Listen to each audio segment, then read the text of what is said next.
Boa tarde, sejam todos bem-vindos a mais um estudo. É um prazer, um privilégio falar com vocês. Na semana passada, devido a algumas questões técnicas, nós não conseguimos fazer o nosso encontro, mas hoje estamos aqui para tratar de um tema aí super importante, né? Você que nos acompanha pelo YouTube, fica aí o convite para que você se inscreva, deixe o seu like, compartilhe esse vídeo para que a mensagem chegue a mais pessoas.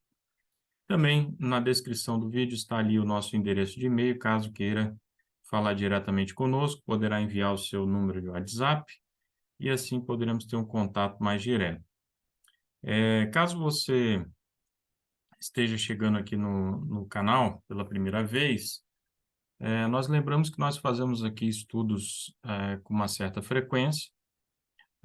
Esse estudo de hoje é um pouco mais direcionado aos adventistas do sétimo dia, mas, claro, se você não é adventista, você também será beneficiado por esse estudo, certo?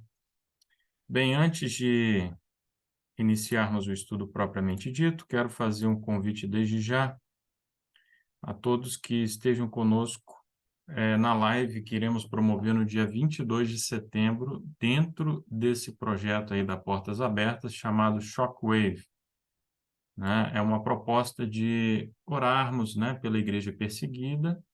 E este ano vamos orar especificamente pela igreja perseguida lá na Ásia Central, né? Países como Cazaquistão, Uzbequistão, Tajiquistão, Quirguistão, países que integravam a antiga União Soviética. Vamos entender melhor o que acontece por lá. Então, você é o nosso convidado, né? Será numa sexta-feira, né? Para que a gente possa alcançar aí, quem sabe, um público maior, né? Do que aquele que já está nos nossos estudos aos sábados, pela tarde.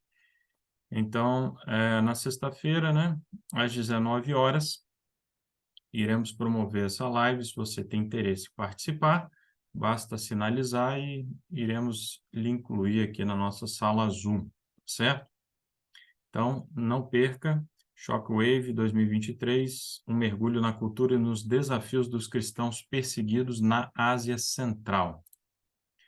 E lembramos que, neste momento, os cristãos estão sendo ferozmente perseguidos no Paquistão, né? O Paquistão, que já é o sétimo país que mais persegue cristãos no mundo, e, mais uma vez, né, devido a supostas blasfêmias contra o profeta Maomé, o Paquistão, que é um país de maioria muçulmana, então uma onda de violência contra os cristãos lá, mais de 15 igrejas já foram destruídas.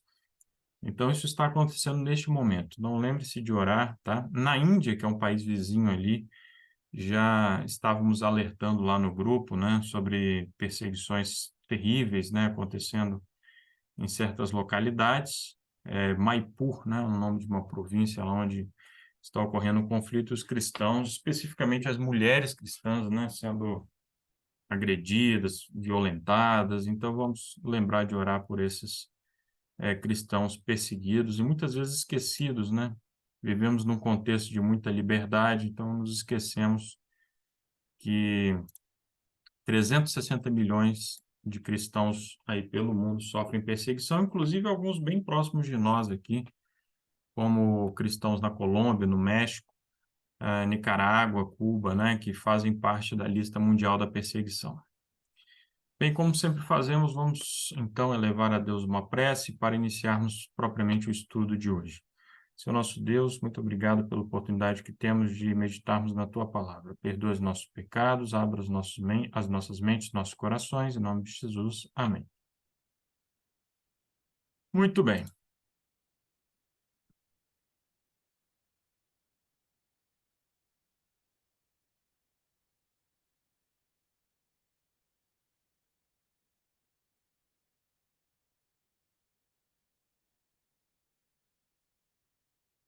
Aí está o estudo de hoje. Vamos tratar aí da música celeste, né? Será que existe uma música, né, do céu que nós devemos, né? Que existe uma música no céu, não resta a menor dúvida, né? Mas que nós temos acesso a ela, né? Ou pelo menos seus princípios gerais, né? Que devem nortear o nosso louvor, a nossa adoração aqui na Terra, né? Sobre isso que iremos tratar no estudo de hoje, né? quais são os princípios dessa música celeste. Bem,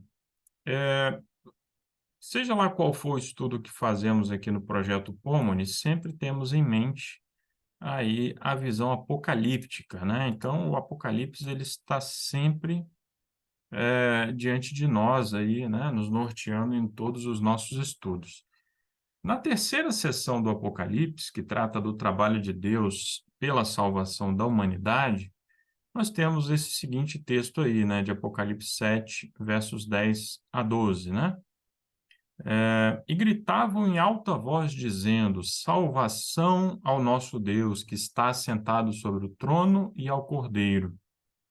E todos os anjos estavam em pé ao redor do trono e ao redor dos anciãos e dos quatro animais, e caíram sobre suas faces diante do trono e adoraram a Deus, dizendo: Amém. Bênção e glória e sabedoria e ação de graças e honra e poder e força sejam ao nosso Deus para sempre e sempre.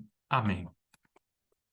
Muito bem, então aqui nós temos um maravilhoso cântico, né, de adoração ao nosso Deus, certo? Nessa terceira sessão do Apocalipse. Vejam ali como que se inicia essa adoração com uma voz poderosa, né? Eles gritavam em alta voz, então era um entusiasmo tremendo, né?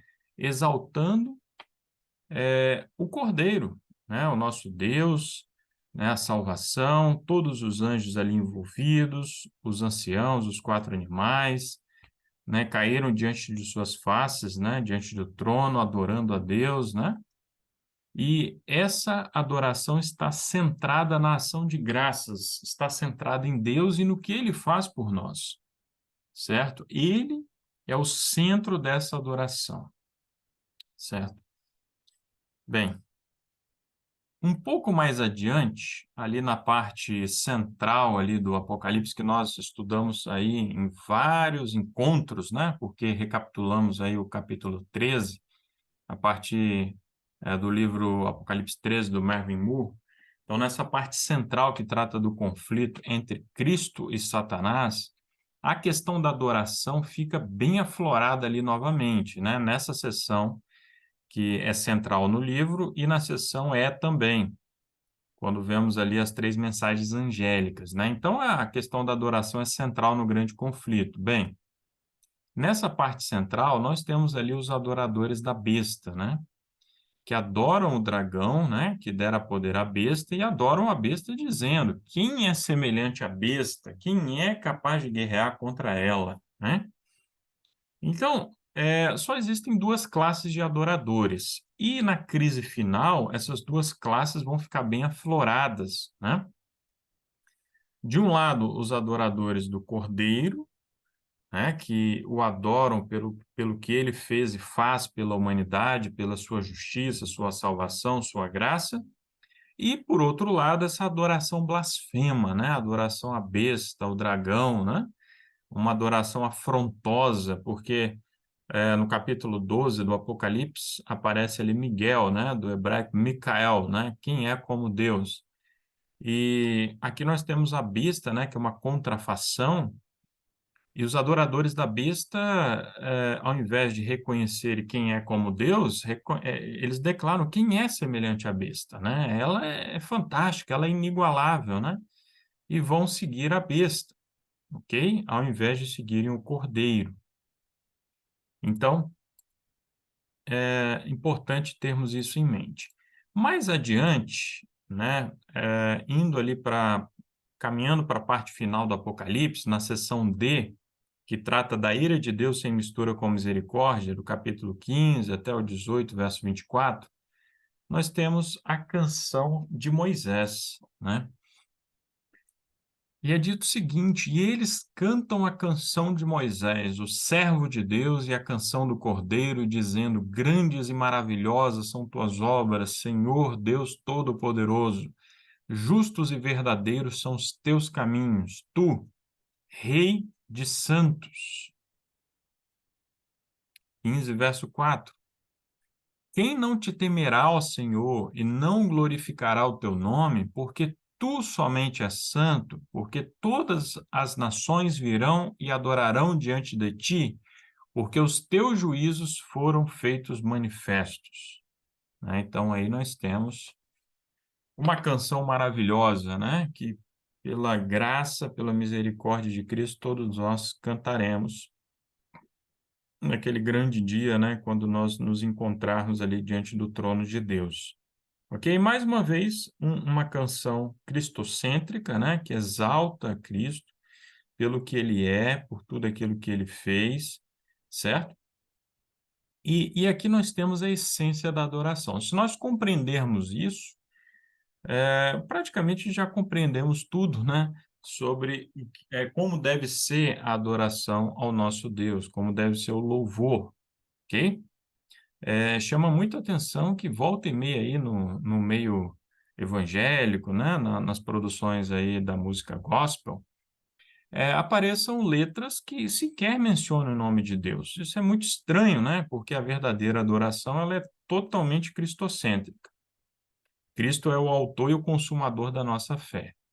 Então, esse primeiro dado já é um dado aí importante para levarmos em consideração, ok? Bem, devemos aprender com os coros celestiais, certo? Com o louvor do céu. Esse é um primeiro dado. E aqui nós temos o espírito de profecia, né? Vamos ler aqui alguns textos, refletir sobre eles, orientações inspiradas aqui. Fazia-se com que a música servisse a um santo propósito. Ela que está falando lá da experiência da escola dos profetas, certo? Lá na época do profeta Eliseu, enfim.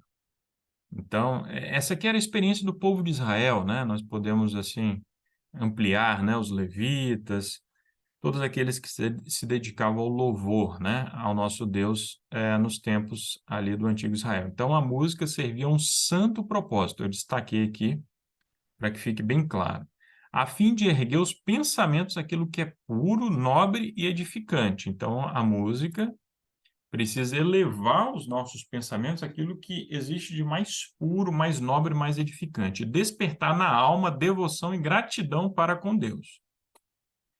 Né? Então, ao cantar, ao louvar a Deus, você deve ter esse sentimento de devoção, de gratidão, né? Então, já comece a refletir sobre o louvor que você tem dedicado a Deus, né? A sua igreja, enfim, tem atingido aí esses propósitos. E aí, a mensageira do Senhor diz o seguinte: que contraste, ou seja, ela faz aqui um contraste entre o antigo costume e os usos a que muitas vezes a música hoje é dedicada, né? Olha que diferença entre como era o antigo costume, quando a música servia a um santo propósito, procurando edificar as pessoas aquilo que é puro, nobre e edificante, né? Com o que é feito hoje. E, na verdade, já na época de Ellen White, né? Há mais de 100 anos isso, há mais de um século, ela já percebia, já apontava ali esse grande contraste. Quantos empregam este dom para exaltar o eu, em vez de usá-lo para glorificar a Deus? Né? Então, muitas vezes, o indivíduo, o mensageiro, aquele a quem Deus concedeu esse dom da música, ou, né, de tocar um instrumento, enfim, às vezes ele próprio está sendo exaltado, olha que coisa, né? Como eu li um tempo atrás aí, né, muitas vezes as pessoas estão adorando o seu próprio sentimento ao cantarem, ao ouvirem uma música, né? Estão buscando adorar o seu próprio sentimento do que adorar a Deus. O amor pela música leva os incautos a unir-se com os amantes do mundo nas reuniões de diversões aonde Deus proibiu seus filhos irem. Assim, aquilo que é uma grande bênção, quando devidamente usado, torna-se um dos mais bem-sucedidos fatores pelos quais Satanás distrai a mente do dever e da contemplação das coisas sagradas. Então, Satanás, que é muito hábil, ele que não inventa geralmente as coisas, ele apenas deturpa, perverte aquilo que Deus criou, né? Então, ele que conhecia tão bem, né, a música lá do céu, sabe do poder da influência da música, ele usa a música para distrair os incautos, aqueles que não têm cautela, que não estão se preparando, né, que vão acabar se unindo aí aos mundanos, né, e vão deixar de contemplar as coisas eternas.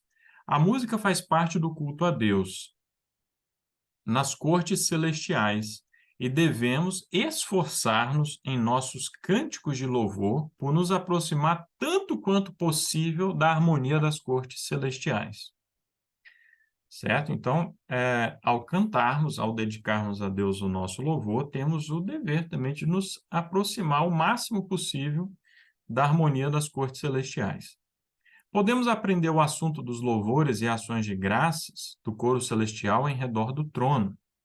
A comunhão do céu começa na terra. Aqui aprendemos a nota tônica de seu louvor, certo? Então, aí está, né? Podemos aprender o assunto dos louvores e ações de graças em redor do trono. Nós temos essa oportunidade, né, de conhecermos esse louvor do céu. Não é algo fechado, algo inacessível. Temos a oportunidade de aprender, devemos aprender, para que o louvor seja tão harmônico quanto possível, né, o mais próximo possível do louvor que é dedicado a Deus lá no céu pelos santos anjos. Devemos esforçar-nos em nossos cânticos de louvor por nos aproximar tanto quanto possível da harmonia dos coros celestiais. Patriarcas e Profetas, página 439. Aqui era Educação, né? Página 168. E ali, Patriarcas e Profetas, página 594.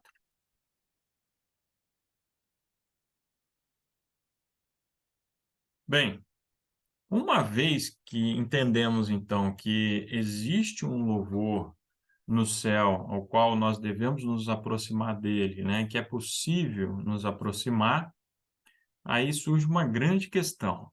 Mas alguém conhece os louvores dos coros celestiais? Alguém já esteve lá no céu, tem acesso ao céu e pode vir nos contar, nos descrever como é o louvor que ali se dá, né? Para que possamos adequar o nosso louvor a esse louvor do céu?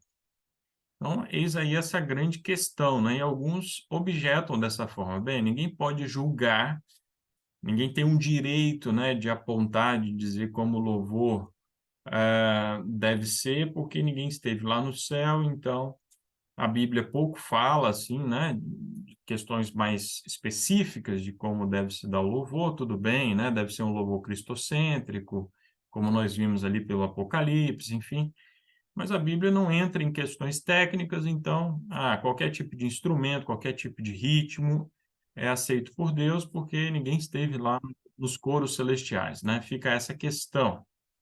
Mas será mesmo que ninguém esteve lá, que ninguém ouviu? Na verdade, temos aí a palavra inspirada de Ellen G. White. Ellen G. White esteve lá, sim, em visão. E ela diz o seguinte: foi-me mostrada a ordem, a perfeita ordem do céu. Então, veja, a adoração no céu tem uma ordem, e o louvor especificamente segue uma ordem. E senti-me arrebatada ao escutar a música perfeita que ali há. Veja, é uma música perfeita, né? Tudo em harmonia, né? O ritmo, a melodia, tudo perfeito. Depois de sair da visão, o canto aqui me soou muito áspero e dissonante. O canto aqui dos seres humanos, né? Vi que grupos de anjos se achavam dispostos em quadrado, tendo cada um uma harpa de ouro. Há um anjo que dirige sempre, veja, né? Alguém que dirige o canto lá no céu, que na terra deve ser também assim, né? Um canto com ordem, um canto dirigido, né? Ensaiado. Esse toca primeiro a harpa a fim de dar o tom, né? Ele dá o tom. Depois todos se juntam na majestosa e perfeita música do céu. Ela é indescritível.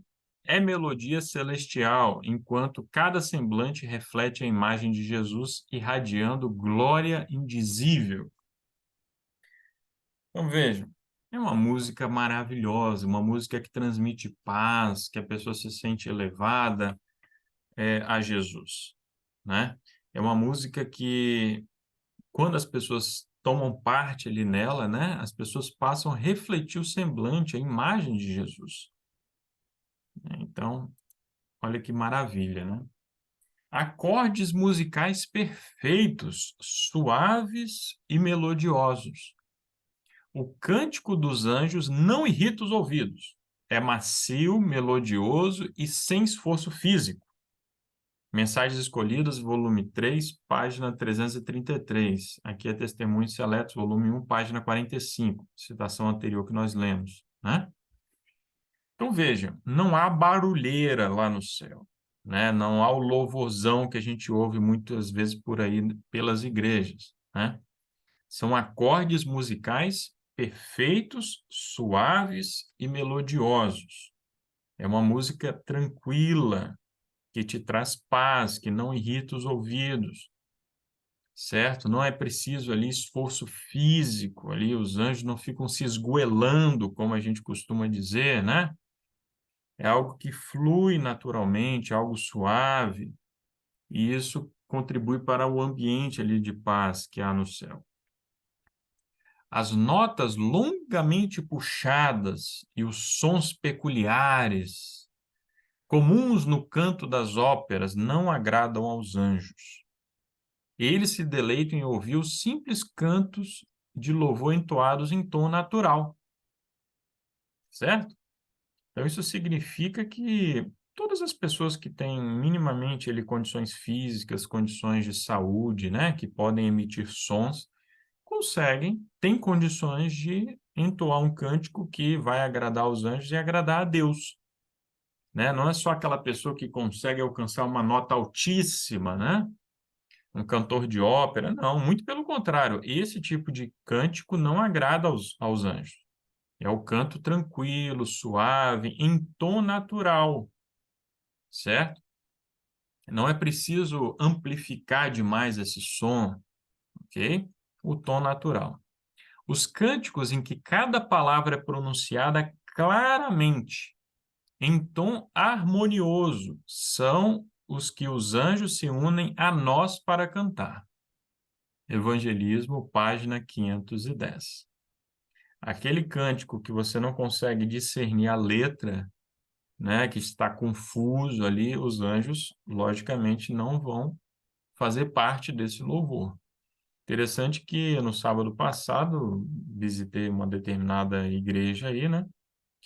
E havia lá um cantor convidado e num dado momento ali um irmão que estava do meu lado falou o seguinte: olha, eu não estou entendendo o que ele está dizendo, não estou conseguindo compreender. E eu falei, eu também não estou conseguindo discernir a letra, porque há uma confusão danada ali, na forma como ele estava cantando, atropelando a letra, parece que a letra ali não era importante, né? Quando, na verdade, ela deve ser extremamente importante, cada palavra deve ser devidamente compreendida. Entre os anjos não há exibições musicais, tais como... Então, olha, sobre a música celeste, o que não há na música celeste, e isso deve servir de lição, pelos textos que nós já lemos anteriormente, né? Coisas que devem ser eliminadas da nossa experiência de louvor, de adoração, né? Então, vejam bem, movimentação física, certo? Entre os anjos não há movimentação física. Naquele livrinho que é uma compilação, né, de vários desses textos aí, inclusive, Música, sua influência na vida do cristão, uma compilação de escritos de Ellen G. White, né, sobre o tema da música. Há lá uma citação que diz o seguinte: a movimentação física no cantar é de pouco proveito, certo? Não há necessidade de ficar se movimentando durante o louvor. Então, na música celeste não há movimentação física, voz áspera e estridente. Tem um texto lá de Amós que Deus diz o seguinte: afasta de mim o estrépito dos teus cânticos, certo? Deus não se agrada desse louvor estrepitoso, né? Barulhento, ok? Uso de todo o poder e volume de voz que é possível. Os anjos têm muito poder, têm muita saúde ali, né? E eles poderiam cantar num tom muito mais poderoso, né? Mas não há o uso de todo o poder e volume de voz que é possível. Não há necessidade disso. Isso não traz nenhuma melodia para aqueles que a ouvem na terra ou no céu. Essa maneira não é aceitável a Deus. Mensagem Escolhida, volume 3, página 333. Então, veja, simplesmente isso não é aceitável a Deus. Você quer oferecer a Deus uma oferta que seja aceitável, como a oferta de Abel? Ou você quer oferecer a Deus aquilo que agrada a você, como fez Caim? Certo? Às vezes você pode achar que a movimentação durante o cantar vai trazer mais vida, mais alegria, mais energia, mas isso não é aceitável a Deus. Você quer usar uma voz estridente, muito barulho, todo volume, colocar o volume ali ao máximo, né? Achar que isso vai tornar o louvor mais poderoso, mas simplesmente isso não é aceitável a Deus. Deus não aceita, ponto final. Então não é como você acha, como você pensa, ou como eu penso, como eu acho, é como Deus determina, Ele define como deve ser o louvor. O coro dos anjos não apresenta notas estridentes e gesticulações.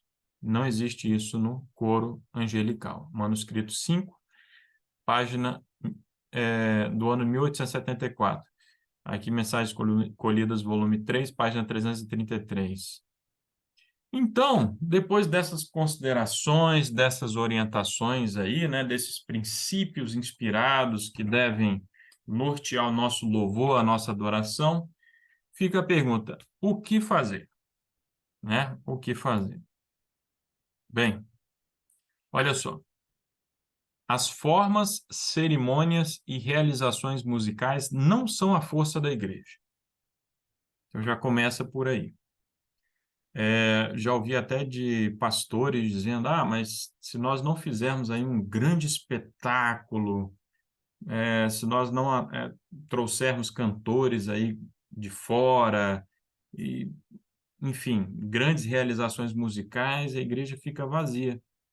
Que fique então, né? Porque isso não traz força para a igreja. Pode trazer, às vezes, até número, né? Quantidade ali de pessoas ali assistindo, mas não necessariamente vai trazer força para a igreja, certo? Os homens e as mulheres não confiarão, então, em sua música instrumental. A confiança não deve estar na música instrumental, né? Um grande pianista ali, uma orquestra, embora isso tenha o seu valor, né? Como às vezes o cantor que é convidado, né? O conjunto, o coral, isso tem o seu valor, tem o seu lugar, mas a força da igreja não está nisso. A força está no poder e graça de Deus, que proporcionará plenitude de alegria. E aí, respondendo à pergunta que abre essa sessão aqui, né, que estamos já finalizando o nosso estudo, o que fazer?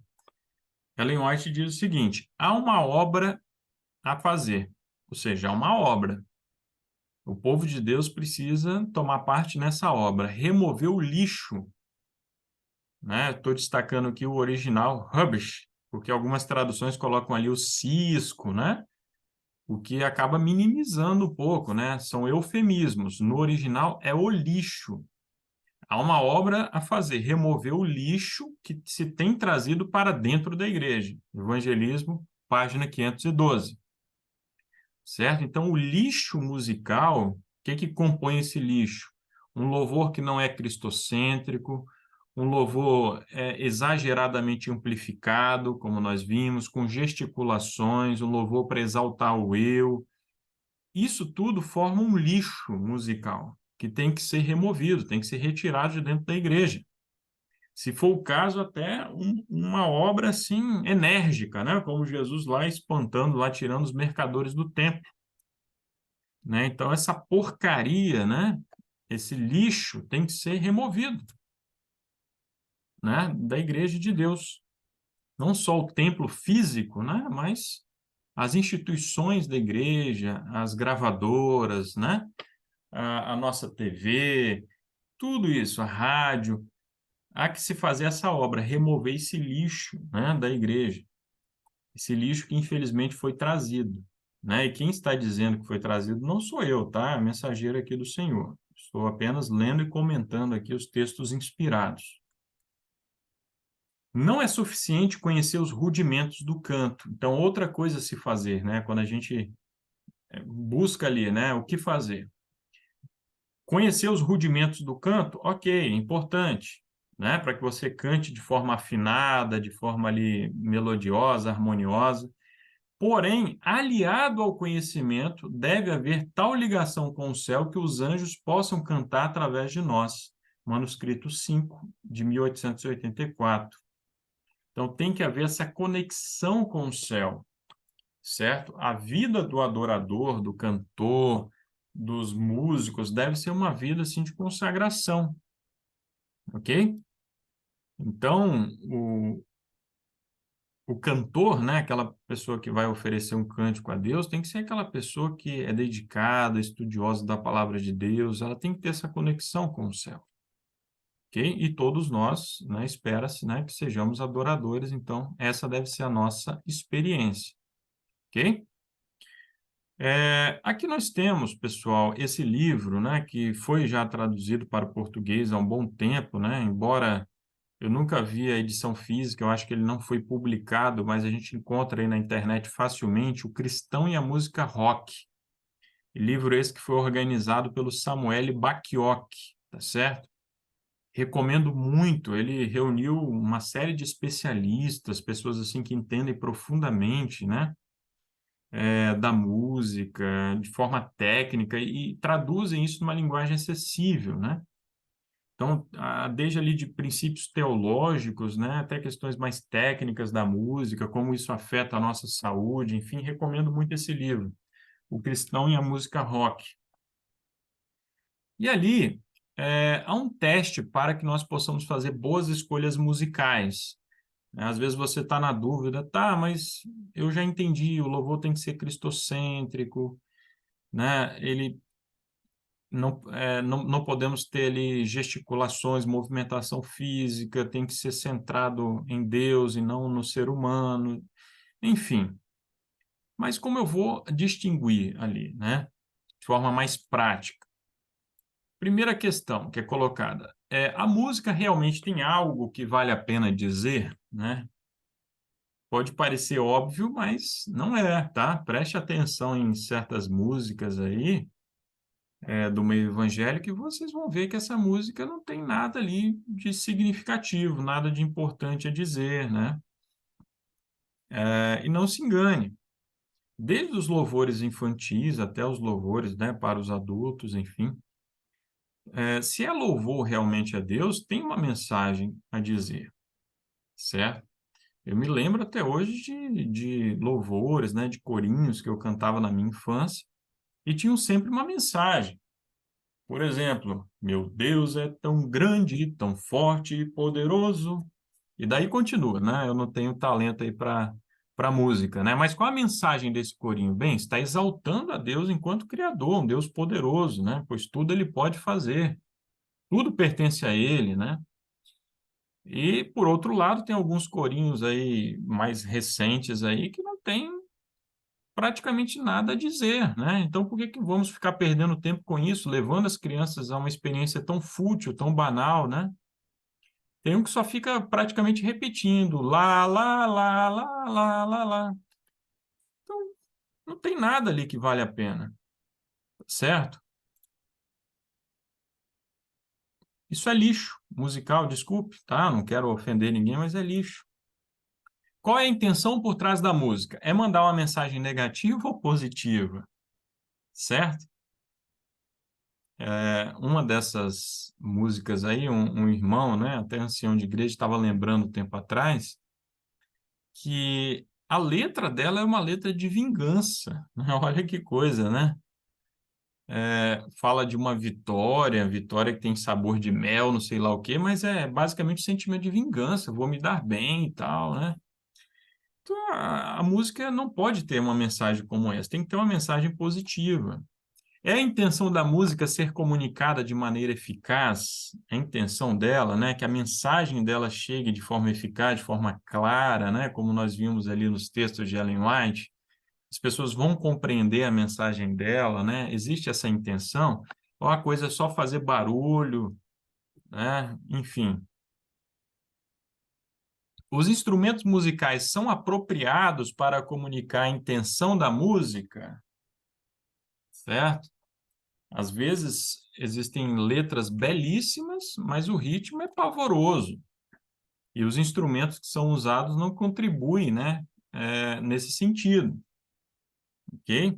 Veja que nas descrições que nós temos da música celeste, nós encontramos ali instrumentos de sopro, instrumentos de cordas, né? Que conseguem transmitir a intenção da música perfeitamente, e não instrumentos de percussão que vão abafar, muitas vezes, a mensagem da música. Estamos buscando a direção do Espírito Santo em nossas escolhas, tanto de música secular quanto de música religiosa? Estamos buscando a direção do Espírito Santo? Ou é o nosso eu que está em primeiro lugar? Eu gosto dessa música e ponto final, certo? Isso está entre as páginas 380 e 381 do livro O Cristão e a Música Rock. Algumas decisões radicais relativas à música que precisamos tomar. Primeiro, decida tomar as suas próprias decisões com respeito à boa música. Que seja uma decisão consciente a sua, né? Baseie-se em informações reais e rejeite a pressão dos amigos ou o gosto pessoal. O que o nosso coração sente ali, isso não é o melhor norte, nunca foi, né? Porque o coração do homem é enganoso, né? Então, o nosso louvor tem que ser um louvor racional, porque o culto deve ser um culto racional.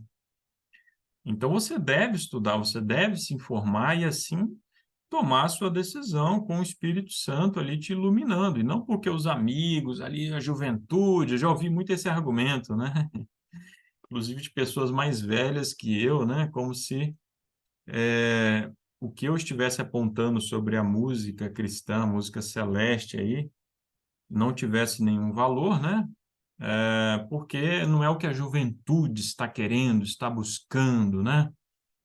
Então, são pessoas assim que, além de tudo, são extremamente autoritárias, porque querem ser porta-vozes da juventude, muitas vezes nem sendo mais jovens, né? Já estando numa faixa etária que estão além do período ali da juventude. Mas, de qualquer modo, não é o que a turma está querendo, né? A turma, muitas vezes, pode pedir lá um bezerro de ouro, né? E aí existem muitos arões, né?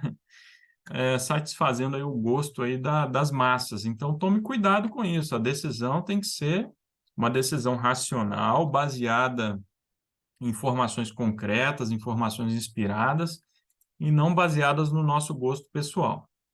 Considere as tuas novas escolhas musicais como uma aventura, um processo de descoberta, né? Procure ir conhecendo, se aprofundando, né? Existem sim estilos aí diferentes que o cristão pode se apropriar, né? Mas que você procure se informar sobre isso, né? Considere os 5 princípios dados acima para fazer boas escolhas musicais e coloque-os em prática quando ouve música, certo? Considere não só esses 5 princípios que estão aqui no livro, mas os princípios que nós já apresentamos aqui no estudo de hoje, baseados no Espírito e Profecia, e em outros princípios mais que não deu tempo aqui para abordar, mas que vocês vão encontrar em livros, como eu falei. Música, sua influência na vida do cristão, né? Que é uma compilação de textos de Ellen White. Temos um documento oficial sobre a música, né? Da divisão sul-americana, o próprio Manual da Igreja, né? Que diz que músicas que partilhem do estilo jazz, rock, blues, né? Serão evitados, né? Então, são princípios que você deve tomar e levar em consideração. Ouça cuidadosamente a letra para determinar se ela é ou não teologicamente correta. Isso daqui é um princípio importantíssimo que muitas vezes é ignorado, né? Tem músicas por aí que falam mensagens sobre a imortalidade da alma, coisas assim horríveis, né? Que não tem nada a ver com a nossa teologia adventista. Então, como que você vai cantar algo que não tem a ver com a nossa teologia, que é incoerente com a nossa teologia? Os louvores precisam ser sermões e orações né? Cantados. E se você não está levando em consideração a teologia da música ali, alguma coisa muito errada ali está acontecendo. Escolha canções que se concentrem nos aspectos puros e enobrecedores da vida, certo? É muito fácil identificar um louvor assim, né, com propósito elevado, né, aspectos puros, enobrecedores, né, que vão te levar para mais perto de Deus. Então, isso está entre as páginas 382 e 383. Para finalizar, o Cântico dos Remidos. Vamos lá. Por entre o agitar dos ramos de palmeiras, os redimidos derramam um cântico de louvor, claro, suave e melodioso. Todas as vozes apreendem a harmonia até que reboa pelas abóbadas do céu. Visões do Céu, página 180. Certo? Então, um louvor claro, suave e melodioso, né? Que ecoa pelo céu, que é agradável a Deus, que essa seja a nossa experiência de louvor e adoração. Tá certo? Que Deus nos abençoe grandemente. Algum comentário, alguma observação?